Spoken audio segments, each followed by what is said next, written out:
गीता 18 के श्लोक नंबर 62 में भगवान स्वयं कह रहे हैं कि अर्जुन उस परमेश्वर की शरण में जा जिसकी कृपा से परम शांति व शाश्वत स्थान अर्थात सतलोक को प्राप्त होगा।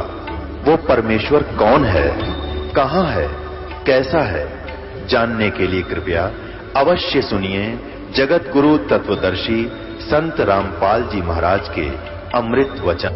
उसी समय वो खोला पोथा और लगा सुनाने संस्कृत में। पहले तो आप पढ़ा, फिर से देखा भैया तो बात बिगड़ी, सारी साची मत है। पर उस समय यही हमें परेशानी थी कि आम जनता शिक्षित नहीं थी। तो परमात्मा किसने समझावर क्यों कर बतावे कि सच्चा लिखा है, ये झूठ बोल रहा है, ये मैं ऋषि की फीत लाकर झूठ बोल रहा है। यह है शिव पुराण, सचित्र मोटा टाइप, केवल हिंदी। नीचे देखो, गीता प्रेस गोरखपुर से प्रकाशित है। और इसमें इसके प्रकाशक कौन है? ये वही है संक्षिप्त शिव महापुराण। नीचे देखो, संपादक हनुमान प्रसाद पोदार। और कहां से इसका प्रकाशन हुआ है? ऊपर देखो, प्रकाशक गोविंद भवन कार्यालय, गीता प्रेस गोरखपुर, यहां से ये प्रकाशित है। मुद्रक गीता प्रेस गोरखपुर। और इसके पृष्ठ नंबर यहां से पढ़ेंगे। ये पृष्ठ नंबर 100 पर देखें, यहां नीचे आए। ये रुद्र संहिता, ये है संक्षिप्त शिवपुराण। इधर देखो रुद्र संहिता, और यहां नीचे आ जाए, ये 6वां अध्याय है। इन्होंने अध्याय को नीचे जाकर लिखा, यहां देखना। अब ये कौन बोल रहा है? शिवपुराण को ब्रह्मा जी बोल रहे हैं। शिव जिस परब्रह्म के विषय में ज्ञान और अज्ञान पूर्ण उक्तियों द्वारा इस प्रकार विकल्प किया जाता है, उसने कुछ काल के बाद द्वितीय की इच्छा प्रकट की। उसके भीतर एक से अनेक होने के संकल्प उदित हुआ। तब उस निराकार परमात्मा ने अपनी लीला शक्ति से अपने लिए एक मूर्ति आकार की कल्पना की। जिसको तुम निराकार कहते हो, वो फिर आकार बन गया। आकार में के बना? जो मूर्ति रहित परब्रह्म है, उसी की मूर्ति है। जिनमें आकार अर्थात भगवान सदाशिव हैं। युग काल गुप्त रहता है, और यहां शिव ब्रह्मा विष्णु रूप धारण करके ही लीला कर देता है। तो ये कहते भगवान सदाशिव है। वो निराकार भगवान जब आकार में आया तो भगवान वो सदाशिव बन गया। अर्वाचीन और प्राचीन विद्वान इन्हीं को ईश्वर कहते हैं।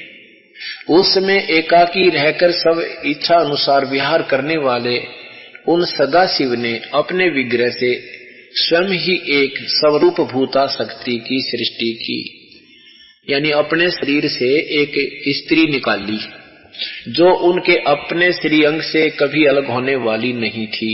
उस पराशक्ति को प्रधान भी कहते हैं, प्रकृति भी कहते हैं। गुणवती माया बुद्धि तत्व की जननी तथा विकार रहित बताया गया है। वह शक्ति अंबिका कही गई है। उसी को प्रकृति, सर्वेश्वरी और त्रिदेव जननी, तीनों देवताओं की माता, त्रिदेव ब्रह्मा विष्णु महेश की जननी माता, नित्य और मूल कारण भी कहते हैं। सदाशिव द्वारा प्रकट की गई उस शक्ति की 8 भुजाएं हैं।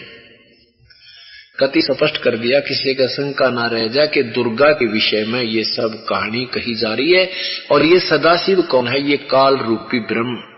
नीचे देखो, वे जो सदाशिव हैं उन्हें परम पुरुष, ईश्वर, शिव, शंभु और परमेश्वर कहते हैं। आगे देखो, वे अपने सारे अंगों पर भस्म रमाए रहते हैं। उन काल रूपी ब्रह्म ने, ये समझने की बात है कि सदाशिव यो काल ही लीला करा है।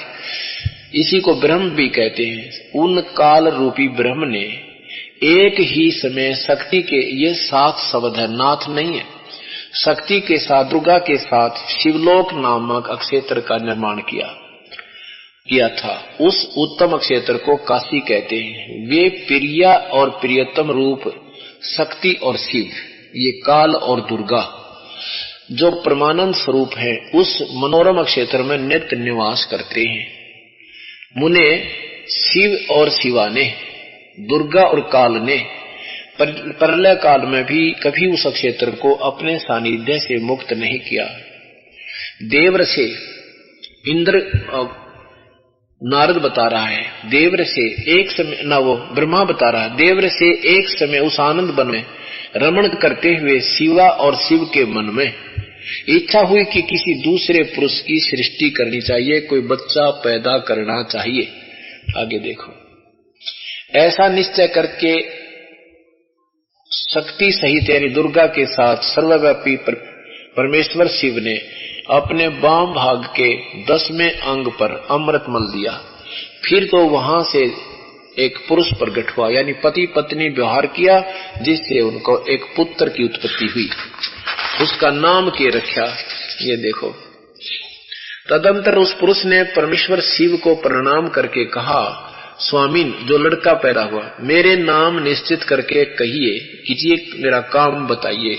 उस पुरुष की यह बात सुनकर महेश्वर भगवान हंसते हुए मेघ के समान गंभीर वाणी में बोले।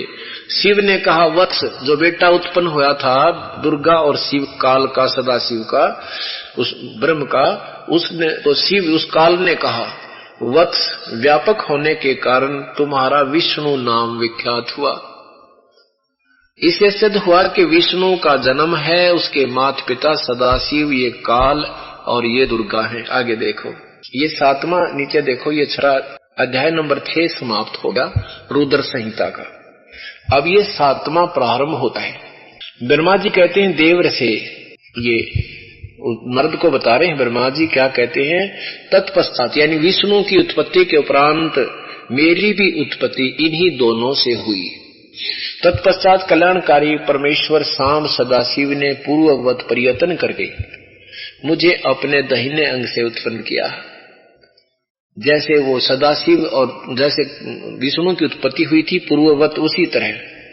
और उन परमेश्वर ने मुझे तुरंत ही अपनी माया से मोहित करके नारायण देव की नाभि में डाल दिया और लीला पूर्वक वहां से प्रकट किया। इस प्रकार उस कमल से पुत्र के रूप में मुझ हिरण्यगर्भ का जन्म हुआ। मेरी 4 मुख हुए, शरीर की सकांति लाल हुई, मेरे मस्तक 53 की रेखाएं अंकित थे। तात भगवान शिव की माया से मोहित होने के कारण मेरी ज्ञान शक्ति इतनी दुर्बल हो रही थी कि मैंने उस कमल के सिवा दूसरे किसी को अपने शरीर का जनक व पिता नहीं जाना। मैं कौन हूँ, कहाँ से आया हूँ, मैं किसका पुत्र होकर उत्पन्न हुआ हूँ, किसने इस समय मेरा निर्माण किया है। अब इससे क्या हो गया कि ब्रह्मा और विष्णु जी की उत्पत्ति सदा शिव अर्थात काल रूपी ब्रह्म और दुर्गा से प्रमाणित कर दी इस शिव महापुराण में। इसमें ये लेखक असमंजस में गिर गया कि शिव से शिव की उत्पत्ति कैसे लिखूं। आगे देखो, अब हम आपको थोड़ा हिंट ही देंगे, वैसे तो इसमें बहुत मसाला है। अब यहाँ देखिएगा, अब ये 9वां अध्याय है। अध्याय नंबर 9 में लिखा है, इस प्रकार ब्रह्मा विष्णु तथा रुद्र इन तीनों देवताओं में गुण है। इस प्रकार ब्रह्मा विष्णु और रुद्र इन तीन देवताओं में गुण है, परंतु वह शिव, ये चौथा कौन है, ये समझने वाली बात है। परंतु वह शिव गुणातीत माने गए। ब्रह्मा विष्णु और ये रुद्र यानी शंकर, इनमें तो गुण है देवताओं में, और वो चौथा गुण है, वो चौथा जो भगवान है वो इनसे न्यारा है। अर्थात ये तीनों ही ब्रह्मा विष्णु महेश दुर्गा और इस काल के पुत्र हुए। और अभी आपने पढ़ा था इस शिव पुराण में कि ये दुर्गा त्रिदेव जननी है, त्रिदेव जननी, तीनों देवताओं की मां। अब देवी भागवत महापुराण देखिएगा, इसमें कति स्पष्ट कर दिया। हे भगवान कहते, एक ब्रह्मा और देखा, एक विष्णु और देखा, एक शिव जी और देखा। वो शिव जी कौन है, एक और जो देखा, वही ये 4 यहाँ आपके सामने आए हैं। यही वेद वहां दिया जाएगा ये क्लियर कर देगी, बिल्कुल स्पष्ट करेगी। श्री देवी भागवत केवल हिंदी, सचित्र मोटा टाइप, गीता प्रेस गोरखपुर से प्रकाशित है। अब हमें यही लाभ हुआ है शिक्षा का और आधुनिक उपकरणों का। ये काल ने त्यार तक कराए थे, जीवों जान खाते कि ये सारा दिन बकवाद सुने जाएंगे, टीवी टैवी या फिल्म बना दिए, किसी टाइम भी ऑन कर ले टीवी ने, सारे गाने बजाने बकवाद भरी पावे, कोई किसी टाइम सुन लो। और ये हमारे काम आगे इससे का लठ रिश्ते के सिर पर लग गया। अब ये आधुनिक उपकरण हमारे काम आगे, सब अपने बहन भाइयों को अपने परमात्मा की महिमा क्या दिखावाएंगे। सब अक्षर ज्ञान सबको है ही आज, और 10 भेज दिया इसका निर्णय करने के लिए, 2 मिनट में समझ में आ जाएगी। बना बड़ा मसाला, निकला निकला मक्खन मिलेगा आपको, और खाइयो उंगली चाटियो। ये देखना श्रीमद देवी भागवत, सचित्र मोटा टाइप, केवल हिंदी। संपादक है हनुमान प्रसाद पोदार, चिमन लाल गोस्वामी, और प्रकाशक हैं इसके गोविंद भवन कार्यालय, गीता प्रेस गोरखपुर। इसके तीसरे शकंद में बिल्कुल निर्णय दे रखा है। जन्म जी पूछ रहे हैं व्यास जी से, और फिर व्यास जी बता रहे हैं कि मैंने भी नारद जी से पूछा था। नारद जी ने बताया कि मैंने जो अपने पिता ब्रह्मा से पूछा था वो ज्ञान तुम्हें बताते हैं। यहाँ देखना, कितने ही आचार्य भवानी को संपूर्ण मनोरथ पूर्ण करने वाली बतलाते हैं दुर्गा को। वे आदि माया महाशक्ति एवं परम पुरुष के साथ रहकर कार्य संपादन करने वाली प्रकृति है। प्रकृति, ये प्रकृति शब्द याद रखना कि दुर्गा को कहते हैं। ये आपको गीता जी को समझते समय 14वें अध्याय में काम आएगा, 3रे और 4थे 5वें मंत्र में। प्रकृति माने दुर्गा, प्रकृति का अर्थ समझो ये दुर्गा है, बस इतना सा समझकर हमने चलना पड़ेगा। ब्रह्म के साथ, ये काल रूपी ब्रह्म ज्योति निरंजन के साथ उनका अभेद संबंध है, अर्थात पति पत्नी का व्यवहार है, पति पत्नी का संबंध है। नीचे देखें, यहाँ देखें, व्यास जी कहते हैं महाभाव कुरुवंशी राजाओं में तुम सर्वश्रेष्ठ राजा हो। तुमने जो बात पूछी है, जन्मजय को व्यास जी बता रहे हैं कि जो तूने मेरे से पूछा है, वे तुमने जो मुझसे पूछी हैं, जो बातें तुमने मुझसे पूछी हैं, वे ही मैंने मुनिवर नारद जी से पूछी थी। नारद जी कहते हैं व्यास जी प्राचीन समय की बात है, यही संदेह मेरे हृदय में उत्पन्न हो गया था। तब मैंने अपने पिता अमित तेजस्वी ब्रह्मा जी के स्थान पर मैं अपने पिता अमित तेजस्वी ब्रह्मा जी के स्थान पर गया और उनसे इस समय जिस विषय में तुम मुझसे पूछ रहे हो उसी विषय में मैंने पूछा। मैंने कहा पिताजी, यह संपूर्ण ब्रह्मांड कहाँ से उत्पन्न हुआ? विभो, आपने सम्यक प्रकार से इसकी रचना की है, अथवा विष्णु जी इसके रचयिता हैं, या शंकर ने इसकी सृष्टि की है। जगत प्रभो, आप विश्व की आत्मा हैं, सच्ची बात बताने की कृपा करें। ब्रह्मा जी को पता है कि इनको ज्ञान तो पूरा है नहीं, और जब ज्ञान नहीं पूरा तो गपोड़ भी पेल सकते हैं, तो कहते हैं सच्ची बात बताइए पिताजी, झूठ ना बोलिए। ब्रह्मा जी कहते हैं बेटा नारद, बेटा मैं इस प्रश्न का क्या उत्तर दूं? ये बड़ा ही जटिल प्रश्न है। नीचे देखो, पूर्व काल में सर्वत्र जल ही जल था, शथा और जंगम जितने प्राणी हैं इनमें कोई भी नहीं थे। तब कमल से मेरी उत्पत्ति हुई। उस समय सूर्य चंद्रमा वृक्ष पर्वत आदि कोई भी दृष्टि गोचर नहीं हो रहे थे, कोई भी दिखाई नहीं दे पड़े। मैं कमल की कणका पर बैठकर विचार करने लगा, इस अगाध जल में मैं कैसे उत्पन्न हो गया, कौन मेरा रक्षक है, तथा इस प्रलय काल में सृष्टि एवं संहार करने वाले कौन विशिष्ट पुरुष है।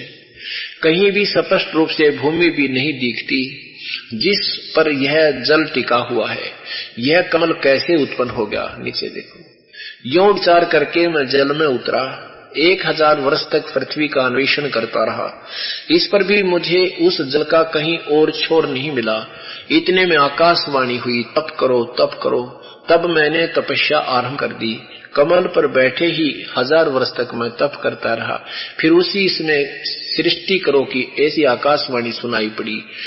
उसे सुनकर मैं बड़े आश्चर्य में पड़ गया। सोचा कि किसकी सृष्टि करूं अथवा मेरा क्या कर्तव्य है।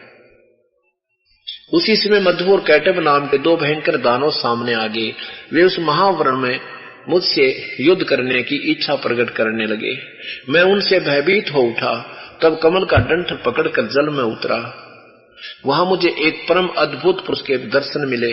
उनका श्री विग्रह मेघ के समान श्याम था। वे पीतांबर पहने थे, 4 भुजाएं थी, शेषनाग की सैया पर सोए थे। उन जगत प्रभु के गले में वनमाला सुशोभित गले को वनमाला सुशोभित कर रही थी। शंख चक्र गदा पद्म इन 4 अवयुधों से अनुपम शोभा पा रहे थे। ऐसे शेष शाही भगवान विष्णु के मुझे दर्शन हुए। वहां ये काल ने यो विष्णु बेहोश करके डाल रखा था शेषनाग के ऊपर। वे योग निंद्रा में वसीभूत होकर गाढ़ी नींद में सोए हुए थे। उनकी सारी चेष्टा शांत थी। नारद जी शेषनाग की सैया पर सोए उन प्रभु को देखकर मेरा मन चिंतित हो उठा। इतने में भगवती योग निंद्रा याद आ गई। मैंने उनका स्तवन किया। तब वो कल्याणमयी भगवती श्री विष्णु के विग्रह से ये दुर्गा अन्य रूप बनाकर और विष्णु जी के शरीर में प्रवेश करके इसको बेहोश कर रही थी भूतनी की तरह। और यहाँ स्पष्ट लिखा है कि विष्णु के विग्रह से निकलकर तब वे कल्याणमयी भगवती श्री विष्णु के विग्रह से निकलकर अचिंत रूप धारण करके आकाश में विराजमान हो गई। जो अब भूतनी निकली तो विष्णु जी होश में आ गए। दिव्य आभूषण उनकी छवि बढ़ा रहे थे। ऊपर दुर्गा दिख रही थी, वो भूतनी निकली उसमें विष्णु जी मत है। उसके सारे वाभूषण भी दिखे थे, गहने गुणे पैर रखे थे, वह स्पष्ट दिखाई देती। जब योग निंद्रा भगवान विष्णु के शरीर से अलग होकर आकाश में विराजने लगी, तब तुरंत ही श्री हरि उठ बैठे। भूतनी निकलते होश में आगे। जैसे आप देखते हो यहाँ पर जब तक भूत बड़े रहे बाण बेटी बाई पड़े रहे ऐसे टक्कर मारते रहते, वो भाग जाती है तो होश मार कर ठीक ठाक बैठ जाते हैं। अब यही हालत इन भगवाना की काल ने कर रखी है। जिसको हम पूजा के दिन को हम पूजा करते थे, वो स्वयं ही असहाय हैं, काल के विवश हैं, काल के वश पड़े हैं। उन्हें मधु और कैटभ के साथ तुरंत ही श्री हरि उठ बैठे। उन्होंने मधु और कैटभ के साथ 5000 वर्ष तक बड़ी घमासान लड़ाई की। तब वे दैत्य मरे भी क्योंकि भगवान विष्णु से 5000 वर्ष तक 2 राक्षस नहीं मर पाए। समर्थता का यहीं पर पता लगता है। और मरे भी कैसे? पहले देवी के कटाक्ष से मधु और कैटभ मोहित हो गए थे। दुर्गा नीचे न आई, सुंदर लड़की का रूप बनाया, वो दुष्ट आत्मा उसको तरफ बुरी नजर से देखने लगे। इसके बाद भगवान विष्णु ने गोद में लिटाकर उन्हें प्राणों से रहित कर दिया। अब दुर्गा ने सहयोग दिया जब विष्णु उनको मार पाया। अब वहां मैं ब्रह्मा और भगवान विष्णु 2 थे। वहीं पर ये शंकर भी रुद्र भी प्रकट हो गया। हम तीनों को भगवती अध्याशक्ति के दर्शन हुए। उन्हें देखकर मनमुग्ध हो गया। हमने उनकी उत्तम स्तुति की। तब वे आदि शक्ति हम लोगों से कहने लगी। देवी ने कहा, ब्रह्मा विष्णु और महेश्वर, तुम भली भांति सावधान होकर अपने अपने कार्य में संलग्न हो जाओ। सृष्टि, स्थिति और संहार ये तुम्हारे कार्य हैं। ब्रह्मा जी कहते हैं, भगवती अध्याशक्ति की वह वाणी बड़ी मधुर एवं सुखप्रद थी। हमने वह स्पष्ट सुनी। हम लोगों ने उनसे कहा, माता, हम किस प्रकार इन प्रजाओं के सृजन आदि कार्य में करने में सफल हों। विस्तृत भूमि का अभाव है, सभी स्थान जलमग्न है। हमारी बात सुनकर उन कल्याण स्वरूपिणी भगवती का मुखमंडल मुस्कान से भर गया। इतने में एक सुंदर विमान आकाश से उतर आया। तब उन देवी ने हमें आज्ञा दी, देवताओं निर्भीक होकर इच्छा पूर्वक इस विमान में प्रवेश कर जाओ। ब्रह्मा विष्णु और रुद्र, आज मैं तुम्हें एक अद्भुत दृश्य दिखलाती हूँ। हमने भगवती की बात सुनकर उसे शिरोधार्य कर लिया। उस रतन जटित रतन जड़ित विमान पर चढ़कर हम लोग आराम से बैठ गए। यहाँ देखो, हम तीनों देवताओं को उस पर बैठा देखकर देवी ने अपने सामर्थ्य से विमान को आकाश में उड़ा दिया।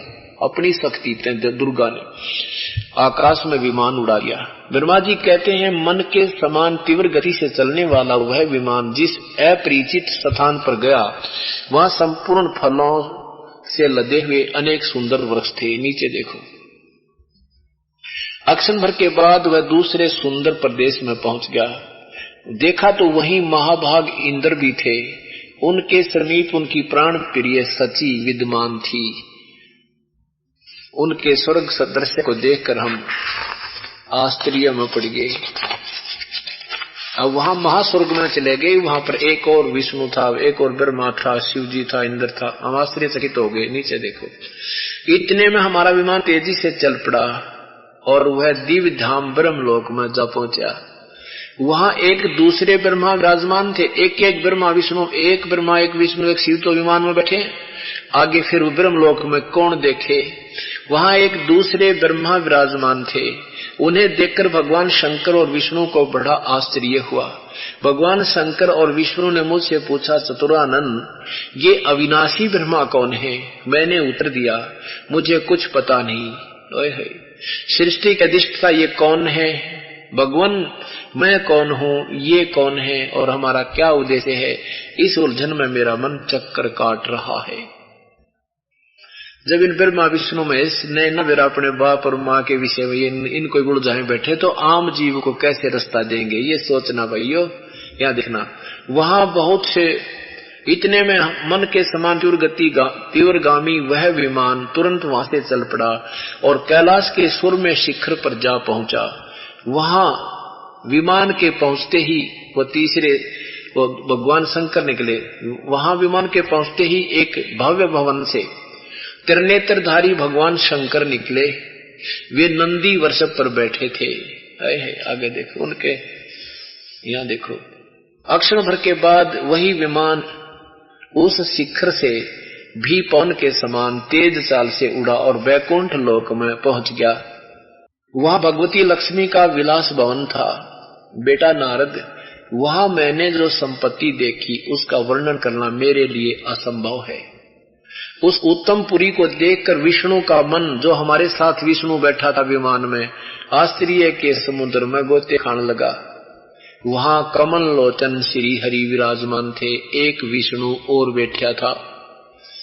अलसी के फूल के समान उनके श्री विग्रह यानी शरीर की कांति थी। पीतांबर पहने थे, 4 भुजाएं थी। पक्षीराज गरुड़ पर विराजमान थे।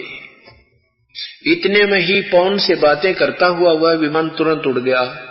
आगे अमृत के समान मीठे जल वाला समुद्र था मिला। उसका जल बड़ा ही मधुर था। जोर जोर से तरंगे उठ रही थी। वहीं एक मनोहर द्वीप था, एक न्यारा टापू सा था। नीचे देखो, उसी द्वीप में एक मंगल में मनोहर पलंग बिछा था। उस उत्तम पलंग पर एक दिव्य रमणी बैठी थी। अब दुर्गा ने वहां जाकर दूसरा रूप बना लिया। उनके गले में लाल रंग की माला थी। लाल वस्त्र से श्री विग्रह सुशोभित था। लाल चंदन लगाए हुए थी। लाल लाल नेत्र थे। वे ऐसी प्रभावपूर्ण देवी थी मानो करोड़ों बिजलियां एक साथ चमक रही हों। अत्यंत सुंदर मुख था। लाल लाल दांत थे। करोड़ों लक्ष्मियों से भी अधिक सुंदर थी। यहाँ देखना, उन्हें देखकर हम सभी महान आश्चर्य में पड़ गए। हम कुछ समय तक वहीं ठहरे रहे। आपस में कहने लगे, सुंदरी कौन है? इसका क्या नाम है? हम इसके विषय में बिल्कुल अनभिज्ञ हैं, नहीं जानते।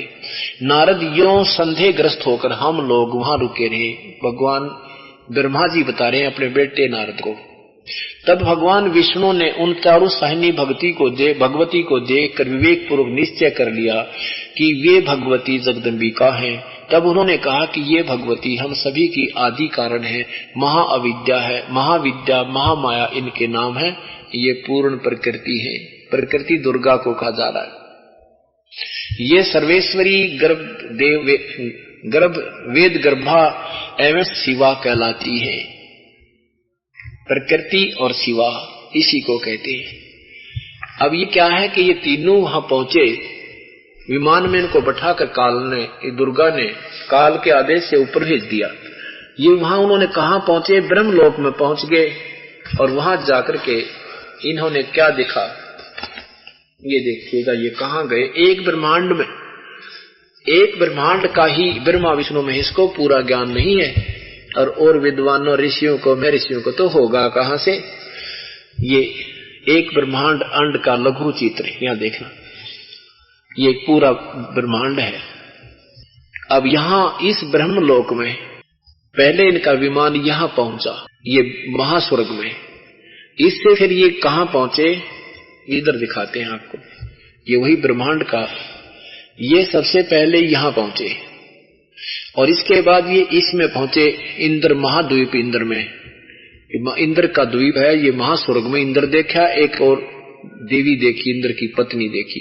फिर वापस विमान यहां से आए, फिर यहां से चलकर ये विमान एक और गुप्त स्थान है इस काल का, जहां पर इसने 3 अक्षेत्र बना रखे हैं, एक रजोगुण प्रधान, एक तमोगुण प्रधान, एक सतोगुण प्रधान। अब यहां आ जाते हैं। ये सबसे पहले ब्रह्मा लोक, वहां काल जो महाब्रह्मा रूप में रहता है, अपनी पत्नी दुर्गा को मां सावित्री रूप में रखता है। यहां देखा एक ब्रह्मा, और थोड़ा पीछे करो, बस ये यहां पहुंचे। इसके बाद ये यहां पहुंचे, विष्णु जी का एक और लोक देखा, ये शिव जी के लोक में पहुंचे, वहां एक शिव और देखा। फिर यहां पहुंचे, ये एक विष्णु और देखा, साथ में लक्ष्मी देखी। ये तब ये सतोगुण प्रधान क्षेत्र है, जहां ये काल महाविष्णु रूप में रहता है। यहाँ ये स्वयं काल ही महाशिव रूप में, सदाशिव रूप में यहाँ रहता है, अपनी पत्नी को भी साथ रखता, दुर्गा को अन्य रूप बना के। और ये रजोगुण प्रधान क्षेत्र है, ये स्वयं यहाँ रहता है। तो इन्होंने ये सब देखा, एक ब्रह्मा, एक शिव, एक विष्णु और देखा। ये काल ने ही अपने अन्य रूप स्थान स्थान पर बना लिए। जो ही इनका विमान यहाँ पहुंचा तो इस रूप में प्रकट हो गया, जब यहाँ पहुंचा तो इस रूप में, जब यहाँ पहुंचा ये विष्णु रूप में। फिर ये इस दुर्गा के लोक में आ गए। अब यहाँ आने के बाद ये क्या सोच रहे हैं कि इस दुर्गा को, माई को हमने नहीं देखा कभी, ये कौन है? विष्णु जी को फिर काल ने चेतना प्रदान कर दी, वो बचपन की याद आ गई। तब उसको वो चेतना आई पिछले अपने छोटे जीवन में, क्योंकि काल ने क्या किया था दुर्गा के द्वारा, इसको इनको बेहोश करवा दिया था। जन्म जब ये थोड़े से बालक से थे, थोड़े से थोड़ा देखने जब थोड़े बहुत समझने योग्य हुए, तभी इनको बेहोश करवा दिया। तो अब विष्णु जी को याद आई, हो ये तो अपनी माँ है, ये मुझे पालने में जुलाया करती और लोरी दे दे मुझे गाने सुनाया करती, ये तो अपनी माँ है। बेटा मुझे याद आ गया, तो भाई अपनी माँ है। ये देखो वही गीता देवी भागवत नीचे आई है 120 पृष्ठ पे, ये वे ही दिवांगना है। यहां से पहले देखिए 119 पृष्ठ से फिर आइए। नारद यो संदेहग्रस्त होकर हम लोग वहां रुके रहे, तब भगवान विष्णु ने उन चारों साहिनी भगवती को देखकर विवेक पूर्वक निश्चय कर लिया कि ये भगवती जगदम्बिका हैं। तब उन्होंने कहा कि ये भगवती हम सभी की आदि कारण है, यानी हमें जन्म देने वाली है। महाविद्या महामाया के नाम ही ये पूर्ण प्रकृति है। यहाँ देखो ये विश्वेश्वरी और वेद गर्भा एवं शिवा कहलाती है। आगे देखो 120 पृष्ठ पे भगवान विष्णु क्या बता रहे हैं, ये वे ही द्वांगना हैं जिनके, विष्णु जी कह रहे हैं कि ये वही देवी है प्रलय वर्ण में जो पानियों पानी था सारे के मुझे दर्शन हुए थे। उस समय मैं बालक रूप में था, मुझे पालने में जुला रही थी। वट वृक्ष के पत्थर पर सुदृढ़ सैया बिछी थी, उस पर लेट कर मैं पैर के अंगूठे को अपने कमल जैसे मुख में चूस रहा था। ये वे ही देवी हैं, इसमें कोई संदेह की बात नहीं रही। इन्हें देखकर मुझे पहले की बात याद आ गई है। विष्णु जी कह रहे हैं ये हम सबकी जननी हैं। इनके विषय में मेरी जितनी भी जानकारी है तथा मैं कुछ अनुभव कर चुका हूँ वह कहता हूँ, सुनो। आगे देखो क्या कहा इसने स्तुति की विष्णु ने अपनी माँ की 123 नंबर पृष्ठ पर, 123 नंबर पृष्ठ पे नीचे लिखो। तुम शुद्ध स्वरूपा हो। दुर्गा की स्तुति करते हैं, तीनों खड़े होकर विष्णु जी कह रहे हैं तुम शुद्ध स्वरूपा हो, यह संसार तुम्ही से उद्भासित हो रहा है। मैं ब्रह्मा और शंकर, मैं विष्णु, ब्रह्मा और शंकर, हम सभी तुम्हारी कृपा से विद्यमान हैं। हमारा आविर्भाव और तिरोभाव हुआ करता है।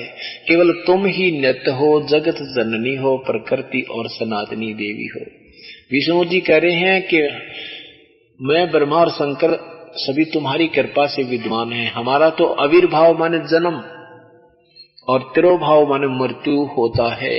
हमारा तो जन्म और मृत्यु होता है, केवल तुम ही नित्य हो, जगत जननी हो और प्रकृति और सनातनी देवी हो। भगवान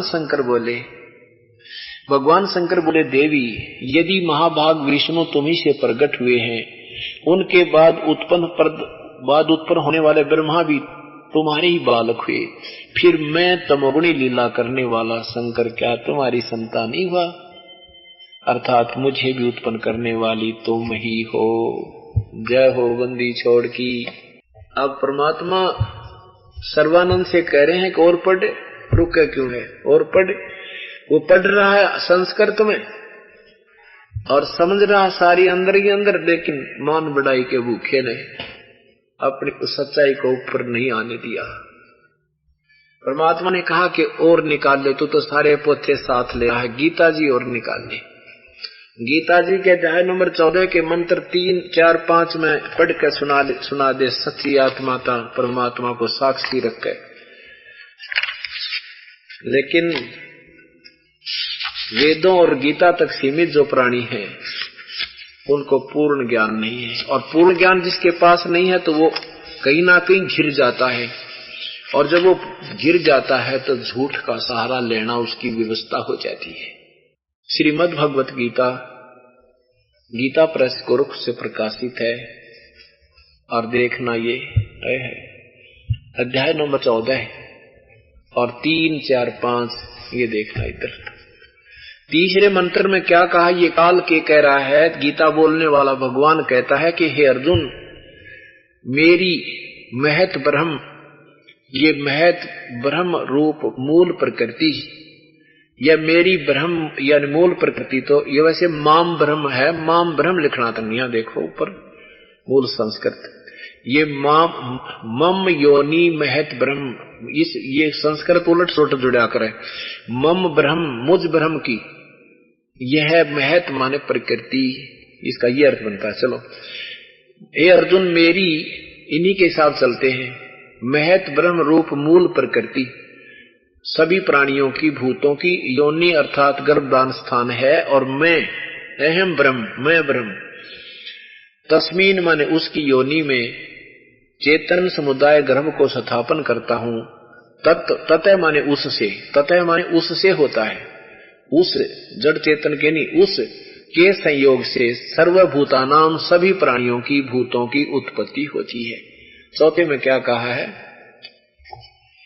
चौथे में कहा है कि हे अर्जुन, नाना प्रकार के सब योनियों में प्राणी, जितने भी मूर्तियां शरीरधारी प्राणी उत्पन्न होते हैं, या प्रकृति है दुर्गा, प्रकृति तो उन सब की गर्भ धारण करने वाली माता है, मैं बीज स्थापन करने वाला पिता हूं। ब्रह्म बोल रहा है गीता जी को, सदाशिव काल बोल रहा है। आगे देखो पांचवें मंत्र में 14वें अध्याय के 5वें श्लोक में कहा है कि ये हे अर्जुन, सतगुण, रजगुण और तमगुण, सतगुण विष्णु, रजगुण ब्रह्मा, तमगुण शिवजी, ये तीनों प्रकृति संभवा, प्रकृति से उत्पन्न है, दुर्गा से उत्पन्न होने वाले तीनों गुण, तीनों भगवान अविनाशी जीव आत्मा को शरीर में बांधते हैं। यही कर्मों के आधार पर सथा यहाँ उत्पत्ति, सतिथि और संहार के चक्कर में डाले रखते हैं। बताओ के का चीज छोड़ दी भगवान ने, सब कुछ बता दिया कि दुर्गा की माँ है, दुर्गा या प्रकृति को दुर्गा कहते हैं, और ये प्रगट प्रमाण दे दिया, प्रत्यक्ष दे दिया। अब सर्वानंद मटर देखा, अखबार तो सारी साची, पर कौन इन ये जो श्रोता है न किसी को पता नहीं अक्षर ज्ञान का, कहने लगा झूठ बोलता है, झूठ बोलता है, सारा कुछ देख के भी नहीं बोला, झूठ बोलता है, ये क्या जाने शास्त्रों के बारे में, अक्षर ज्ञान का पता नहीं, मात्राओं का ज्ञान नहीं, हलंतों का ज्ञान नहीं, निगुट्टू नहीं पढ़े, निगुट्टू फूकने हमने भगवान पढ़ लिया, सारा कुछ जान लिया हमने, निगुट्टू निकट्टू तो कम हो ही न पढ़ गए, निकट्टू हो गए, निकट्टुआ पढ़ के हम तो वो ज्ञान पढ़ेंगे, अमृत परमात्मा सिंपल लैंग्वेज दे रखी। अब सर्वानंद कहता है नहीं, झूठ बोलता है, झूठ बोलता है। अब वो सारा पढ़ लिया, वो नहीं बोला, फिर और सुनानी शुरू कर दी, कोई गद्दाए किसी वेद का ठाक है, डटा नहीं डटा, बोलेगा संस्कृत, बोलता रहा बोलता रहा। अब वो श्रोता बैठे थे, कबीर साहब चुप हो गए, के बोला नाड़ी के साथ में आख्या देखी ना मानता, ये शास्त्रार्थ के करे से जल्म आदमी थे।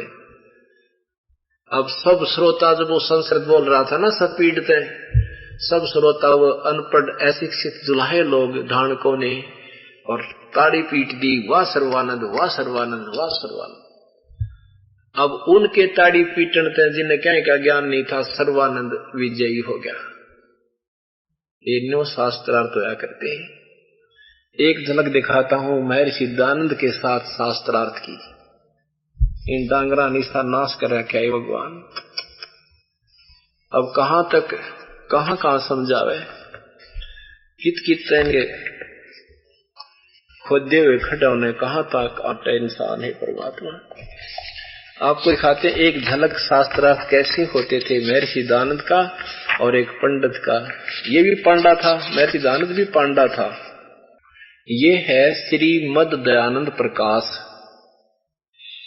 स्वामी सत्यानंद इसके लेखक हैं, प्रकाशक हैं सर्वदेशी कार्य प्रतिनिधि सभा, रामलीला मैदान, नई दिल्ली 2।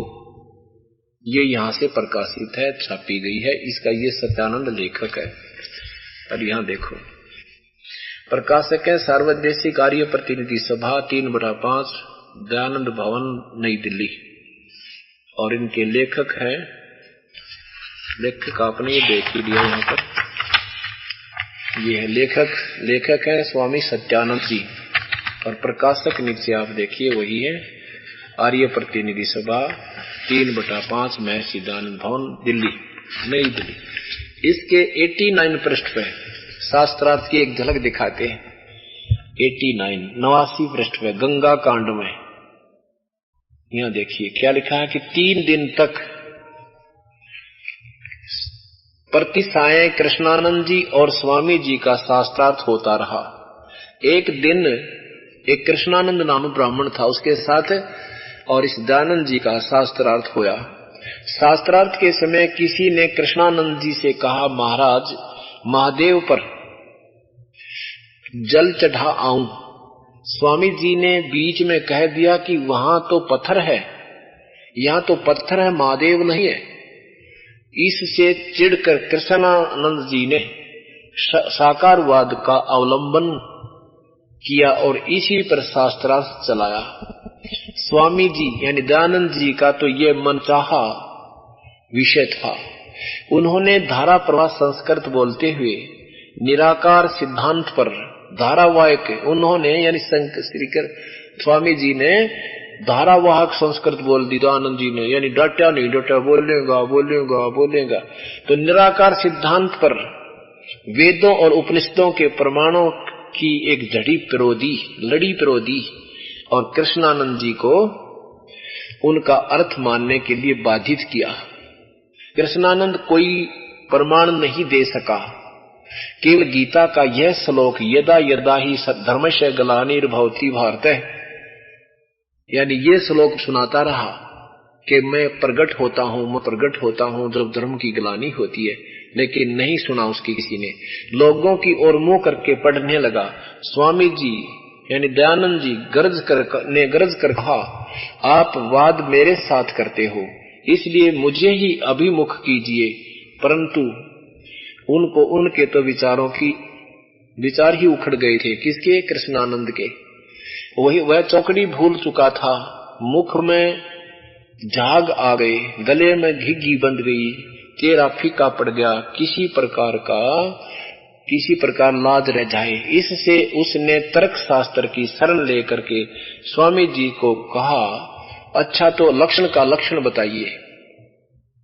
स्वामी जी ने उत्तर दिया कि जैसे कि कारण का कारण नहीं, वैसे ही लक्षण का लक्षण नहीं। लोगों ने अपनी हंसी से सारे दांतरे काट दिए, जिन्हें ज्ञान का ज्ञान नहीं था, वो श्रोता बोले वालों ने अपनी हंसी से दांतरे निकाल दिए, हा हा हा हा कह दिया, और कृष्णानंद जी की हार प्रकाशित कर दी और वह घबरा कर वहां से चलता बना। अरे वाह कितना बढ़िया ठोक ठोक कर जचा जचा के लिख रखा कि ऐसे विजयी हो गए श्री स्वामी दयानंद जी। और किसने फैसला किसने किया? अनजानो जी, संस्कृत जानते भी कोई नहीं थे, और उन्होंने हंसी कर दी। और अब सर्वानंद वो कृष्णानंद तो ठीक उठ गया, मूर्ख गेला कौन माथा मारा, जब वो शास्त्रार्थ करता सही कह रहा है कि गीता में परमात्मा साकार लिखा है कि जब भी धर्म की गलानी होती है अर्जुन, परमात्मा प्रकट होता है, साक्षात्कार आता है। लेकिन उसकी ना सुने कि संस्कृत घनी याद कर रखी थी, ट्या ट्या ट्या ट्या करके, और भगवान अपने आप को मैं ऋषि की पदवी पा गया। किन से? जिनको आप ज्ञान नहीं। ये शास्त्रार्थ ने गरगाल रखे।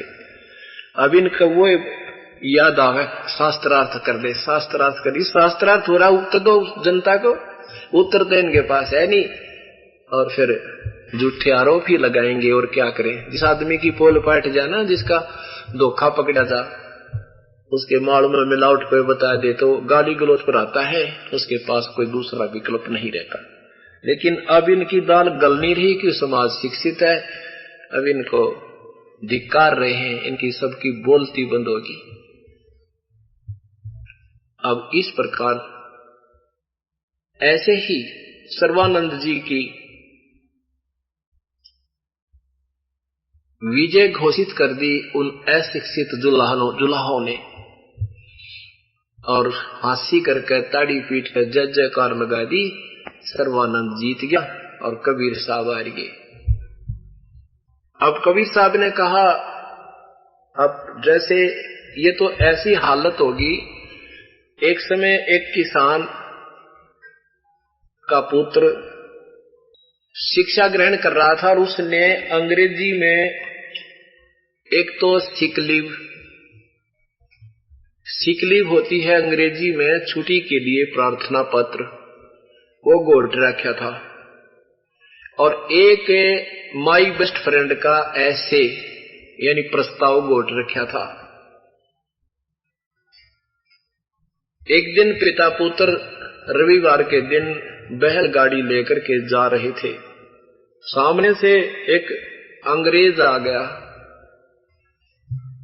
उसने हाथ का संकेत किया, गाड़ी में कार में बैठा था, नीचे उतर कर उनसे अंग्रेजी में पूछने लगा, मैंने उस गांव जाना है, मेरा रास्ता ये ठीक है या मैं गलत जा रहा हूं, कृपया मुझे बताइए। अब वो जमींदार किसान कहने लगा अपने बेटे थे कि बेटा तू भी तो अंग्रेजी बोला करे, तै भी तो अंग्रेजी जानता है, और ये अंग्रेज के अपने आप ने विद्वान सिद्ध करना चाहता है, आज काट देश की मरोड़ सुना दे अंग्रेजी के, हम भी अंग्रेजी जानते। लड़का खड़ा हो गया उस पर गाड़ी पे और कहने लगा, वह छुट्टी के लिए प्रार्थना पत्र अंग्रेजी में सुना दिया। I beg to say that I cannot come to school. Please grant me, I am ill today. Please grant me Monday leave. Your faithfully, अपना नाम बता दिया। अब उस अंग्रेज ने सोचा, देख बुद्धू पूछ रहा हूँ रास्ता बत सुना, वो छुट्टी का प्रार्थना पत्र। निकम्मा माथे में हाथ मार के अपनी गाड़ी में बैठकर चल पड़ा। अब किसान ने अपने बेटे की कड़ थपथपाई, वाह बेटा आज तेरी इज्जत रख दी, हरा दिया ना अंग्रेजी बोल के। तब बेटा बोला, पिताजी के है वो तो माई बेस्ट फ्रेंड, और याद था यो गाड़ी छोड़ेगा भाग जाओ, जब वो सुना दूं रहे। तो ऐसे ये शास्त्रार्थ करा करते थे।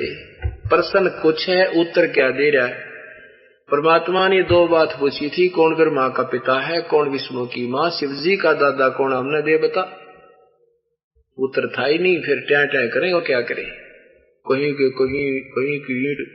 का रोड़ा कर दिया शुरू, और ये स्वयं स्वीकार करते हम तो नासवान है, हमारा जन्म और मृत्यु होता है, और अभी तक इनको मृत्युंजय, कालज्य, सर्वज्ञ, सर्वशक्तिमान, सारी सृष्टि के रचनहार और फिर 3 लोक के भगवान ने भी बताओ।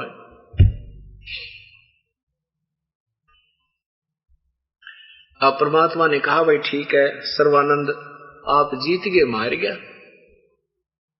आप जाओ फिर, आप जीत गए, मार गया, और यही तुझे चाहिए था। सर्वानंद जी कहने लगे ऐसे नहीं जाने वाला, मैं पक्का काम करके चलता हूं, पहले मुझे लिख दो कि मैं हार गया, सर्वानंद जीत गया। परमात्मा बोले भाई ये भी आप ही लिख लो, मैं तो अशिक्षित हूं, मैं क्या लिख कर दूंगा आपको, अंगूठा लगा दूंगा। सर्वानंद जी ने लिख लिया। शास्त्रार्थ में सर्वानंद विजयी हुआ, कबीर साहेब पराजित हुए। अंगूठा लगवा कर भगवान का अपनी मां के पास आ गया।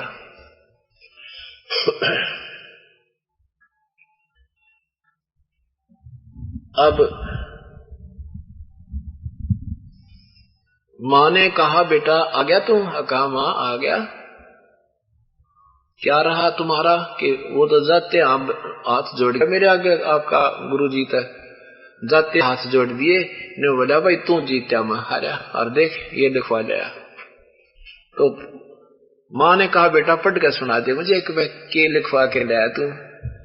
उसमें क्या लिखा पाया कि शास्त्रार्थ में सर्वानंद पराजित हुआ, हार गया, और कबीर परमात्मा जीत गया। उसकी मां बोली रे तू कह रहा था मैं जीत का आया हूं, तू तो बेटा हार का रहा है, अब तो हार कर आए हो। अब सर्वानंद कहता माता जी मैं कई दिन से शास्त्रार्थ में लग रहा था ना, रात में नींद आ गई थी मैंने, अब बोली मेरे लिखने में गलती रहेगी, वो तो हारे पड़ा है, अभी जाता हूं, अब फिर लिखवा कर लाता हूं। अब बैल को तो घर बांध गया, फिर गया, जाकर कहने लगे आपके कबीर, परमात्मा को कहते हैं कबीर मेरे से लिखने में गलती होगी, मैं उल्टा लिख ले गया, एक बार फिर लिखूंगा, फिर दस्तक करने पड़ेंगे। आपने कहा जी कई बार करवा लो महाराज जी, आप जीत गए मैं हार गया, अब सत्य को कैसे हम मना करेंगे, आप कभी लिखवा लो। फिर लिख लिया अच्छी तरह सोच समझ कर, शास्त्रार्थ में कबीर साहब हार गए, सर्वानंद विजयी हुए, दस्तक करा लिए। फिर जाकर के अपनी मां से कहता ले मां अब तक खूब ध्यान से लिख कर ले आसू, अब बेटा पढ़कर सुना देता है। पढ़कर सुनाने लगा, उसमें फिर वही अक्षर पाए, शास्त्रार्थ में सर्वानंद हार गया, कबीर साहब जीत गए। उसकी मां बोली रे बेटा तू कितने रस्ते में लिख कर नहीं लावा है, वहां तक पहुंचा भी है कि नहीं पहुंचता तू? सर्वानंद कहने लगा मां के बताऊं, मैं तो कई दिन से नींद नाद में रह रहा था और आलस सा बन जाए, गलती हो इबका फिर लाता हूं लिखवा के। अब तीसरी बार तो फिर गया, परमात्मा से कहा कबीर साहब मेरे से गलती होगी, लिखण में फर्क रह गया, मैं कई दिन से शास्त्रार्थ में रात दिन चलता रहा, आलस बन गया, मैंने गलत लिख लिया। परमात्मा बोले आजा बैठ जाए, तो रात होगी और सुबह लिखूंगा, अब तो विश्राम करो, सुबह लिख दूंगा। अब वहीं पड़ोस में साथ में एक ब्राह्मणों का और घर था, क्योंकि काफी लंबा चौड़ा चित्र, और रात को आने जाने में पैदल यात्रा होती थी, समय काफी लग जाता था। अब पहले मैं आपको कथा सुनाता था, ये थोड़ा टॉपिक छोड़ देता था क्योंकि लंबा बन जाता था, इसलिए अब मूल उद्देश्य को लेते थे। आज जो टॉपिक सुनाना चाहता हूं, परमात्मा ने कहा कि सवेरे लिख देंगे, ऐसी के जल्दी होगी। अच्छा ने सवेरे लिख दियो, देर होगी बताए। वो रात ने फिर कहा, परमात्मा ने कहा कि आज तो आप आए हो और इन श्रोताओं को सत्संग सुना दो, आप अपने अमृत वचन सुना दो। अब वो सर्वानंद ने तो अपने सत्संग सुनाया। क्या कहता है कि अंत समय में जो परमात्मा का ध्यान करता हुआ, उसका नाम लेता हुआ शरीर छोड़ता है,